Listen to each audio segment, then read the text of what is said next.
Friends, இன்றைக்கி ஆர்டிஸ் கிச்சனில் முருங்கைக்காய் சாம்பார் பார்க்கலாங்க. நம்ம ஒரு 3 ஸ்பூன் ஆயில் ஊற்றிக்கலாம் ஃப்ரெண்ட்ஸ். கடுகு போட்டுடலாங்க, வெந்தயம் போட்டுடலாங்க, சீரகம் ஒரு 1/4 டீஸ்பூன் போட்டுக்கலாம். நல்லா பொரியுதுங்க, நல்லா பொரியுதுங்க. இப்போ வெங்காயம், சின்ன வெங்காயம் ஒரு கை போட்டுக்கலாங்க. தக்காளி ஒரு தக்காளி, பெரிய தக்காளியாக பார்த்து ஒன்றுங்க, சின்னதாக இருந்தால் 2 தக்காளி போட்டுக்கோங்க. கருவேப்பிலை, இதை நல்லா வதக்கி விடலாங்க. இப்போ நல்லா வதங்கிட்டு இருக்குங்க. தக்காளி நல்லா வதங்கணுங்க. வதங்கின பிறகு நம்ம இதை இந்த முருங்கைக்காய் போட்டுக்கலாங்க. முருங்கைக்காய் கூட கத்திரிக்காய் உருளைக்கிழங்கு போடுறதுனால போட்டுக்கலாங்க. நான் வெறும் முருங்கைக்காய் தாங்க போடுறேன். இதை நல்லா வதக்கி விடலாங்க. இது நல்லா வதங்கிட்டுங்க. ஃப்ரெண்ட்ஸ், ஒரு குட்டி டம்ளரில் 1 டம்ளர் பருப்பு நான் வேக வச்சுருக்கேங்க. இப்போ அதோடு நம்ம இந்த முருங்கைக்காய், இந்த தக்காளி இதெல்லாமே நம்ம கொட்டிக்கலாங்க.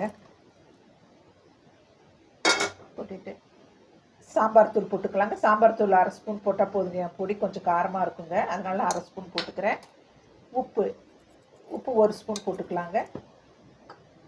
பெருங்காயத்தூள் கொஞ்சம் போட்டுக்கலாங்க. தாளிக்கும் போது போடலாங்க, இப்படியும் போடலாங்க.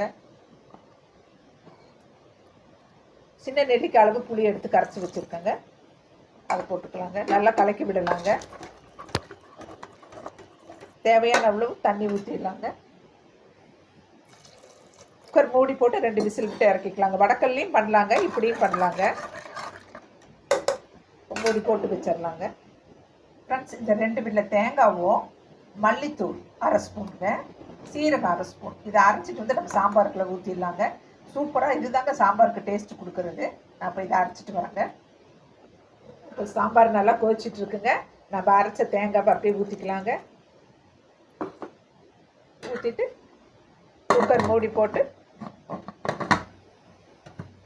ஒரு 2 விசில் விட்டு இறக்குனா போதுங்க. ரொம்ப விட்டிங்கன்னா குழஞ்சி போயிருங்க. ஃப்ரெண்ட்ஸ், வெந்ததும் நம்ம பார்க்கலாம்.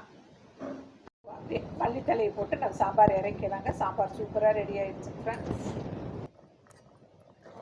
சூப்பராக ரெடி ஆகிடுச்சு ஃப்ரெண்ட்ஸ். நம்ம இட்லி, தோசைக்கு, சாப்பாட்டுக்கு எல்லாமே சூப்பராக இருக்குங்க. இந்த முருங்கைக்காய் சாம்பார் சொன்ன அளவுகளோடு நீங்கள் பண்ணி பாருங்கள். என் சேனலை பிடிச்சிருந்தா சப்ஸ்கிரைப் பண்ணுங்கள், லைக் பண்ணுங்கள், கமெண்ட் பண்ணுங்கள், ஷேர் பண்ணுங்கள். நம்ம அடுத்த நல்லது ஒரு வீடியோவில் சந்திக்கலாங்க.